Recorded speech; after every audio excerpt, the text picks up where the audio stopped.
看一下这个刚才打的这个荧光实际。然后看到这个页面上也是非常多的这个着色啊，帮我来个看一下，这个颜色也是很多的。我往里面一点看，这个地方呢，可能说这个是特别难打到的，这个外层还是比较厚的啊，里面啊，你这个树干啊都是有这个着色的，包括这个果子上啊，着色也是非常均匀啊，这个乌底特别的细。兄弟有点讲，再来看一下这个荧光实际啊，这个分布特别均匀啊，以及包括它这个特别宽度特别厚的地方，也是非常的明显。我们看一下下面，这个下面也是都是能打得到的。那个主要包括这个果子上的很多，也是非常均匀。包括这个里面非常均匀。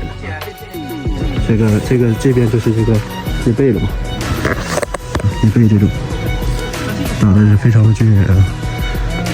分布也特别的明显。我们往里面看一下，往里面看一下啊，这个就属于这个柑橘树的一种中型的，就是这个宽度特别厚的地方。